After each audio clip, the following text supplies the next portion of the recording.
સાથે બધા આપણે આ ઋગ્વેદનો આ મંત્ર બોલીશું. સંગઠ્વં સંવદત્વં સંભો મનાસી જાનતા દેવા ભાગમ યથા પૂર્વે સમજાનાનામ ઉપાસતે સંગચ્છત્વં સંવદત્વં સંવો મનાસી જાનતા દેવા ભાગમ યથા પૂર્વે સમજાનાનામ ઉપાસતે. હવે તમારે બધા એક સાથે સંગચ્છત્વં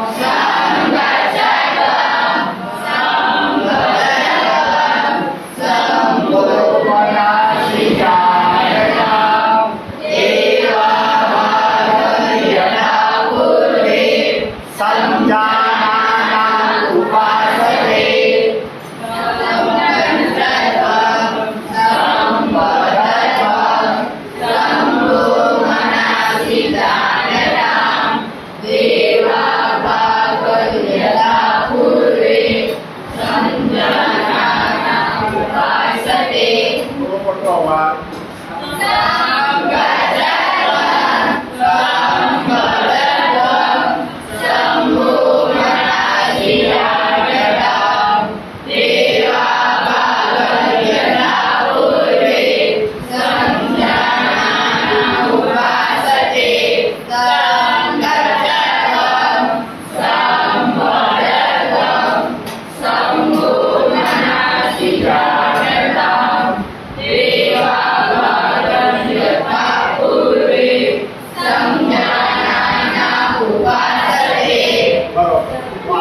આ શ્લોક મળે કરવાનો. આપણે 5-6 વાર તો ગાઈ લીધો છે, હજુ 5-6 વાર તમે ઘરે તૈયારી કરશો એટલે આરામથી એ આખું મોડે થઈ જાય. આપણે 7 શ્લોક કરવાના, એમાંથી આ એક શ્લોક થઈ ગયો. બરોબર. હવે એનો ગુજરાતી અર્થ સમજ બહુ સહેલું. સમગચ્છત્વં આપણે એક શબ્દ જોઈએ. સમ એટલે સાથે, ગચ્છ એટલે જવું, ચાલવું. આખો અર્થ થાય સંગચ્છત્વં, તમે બધા સાથે ચાલો. તમે બધા સાથે. સંવદત્વં, વદ એટલે બોલો, સાથે બોલો. સંવદ સાથે. સંવો મનાસી જાનતા, મનાસી એટલે મનને, જાનતા જાણો, સમજો. તમે એકબીજાના મનને સમજો, જાણો. કેવી રીતે? તો એ બીજી લીટી કરી. દેવા ભાગમ યથા પૂર્વે, દેવા ભાગમ યથા. દેવા એટલે દેવો, ભાગમ ભાગ એટલે યજ્ઞમાંથી મળેલો હવિષ. યજ્ઞ પૂર્ણ થયા પછી જે હવિષ મળે એને ભાગ. તો પેલા દેવોએ જે યજ્ઞ કર્યા હતા એમાંથી જે હવિષ મળે એ દેવોએ પ્રેમપૂર્વક વહેંચ્યું. લડાલડી નહોતી કરી, પ્રેમપૂર્વક વહેંચ્યું. તો દેવા ભાગમ યથા જેમ પહેલા દેવોએ યજ્ઞમાંથી મેળવેલા ભાગને વહેંચ્યો. તો એ દેવો કેવા હતા?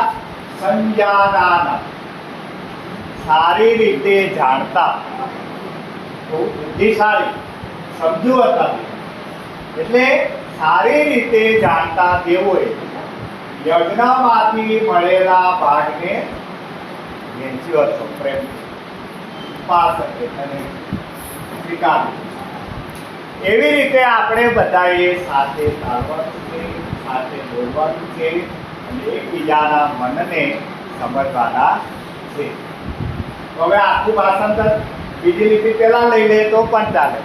જે પૂર્વે સારી રીતે જાણતા દેવોએ યજ્ઞમાંથી મળેલા ભાગને પ્રેમપૂર્વક વહેંચ્યું હતું તેમ તમે બધા સાથે ચાલો, સાથે બોલો અને એકબીજાના મનને સમજો. આ એનું ભાષણ.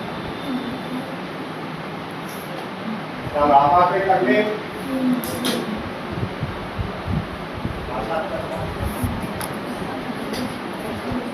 હવે આમાંથી આપણે પ્રશ્નો નીકળે. દેવોએ યજ્ઞમાંથી મળેલા ભાગને કેવી રીતે વહેંચ્યો હતો? કેવી રીતે વહેંચ્યો?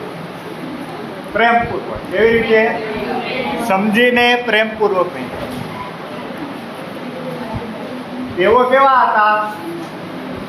સંજાનાના, બધું જાણનારા, સમજનારા. એમણે યજ્ઞમાંથી મળેલા ભાગને પ્રેમપૂર્વક વહેંચ્યો હતો તેમ આપણે બધાએ પણ પ્રેમપૂર્વક સાથે ચાલવાનું છે, સાથે બોલવાનું છે. એકબીજાના મન ભેદ ના થવા જોઈએ. એકબીજાના મનને સમજવું. તો આ દુનિયામાં કોઈ પણ પ્રકારનો કલેશ ના. ખ્યાલ આવ્યો?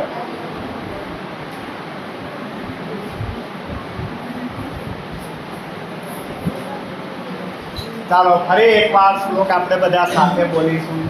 સંગચ્છત્વં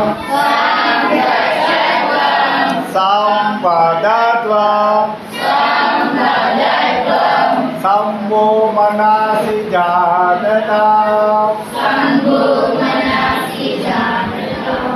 દેવા ભાગમ યથા પૂર્વે સંજાનાનામ ઉપાસતે.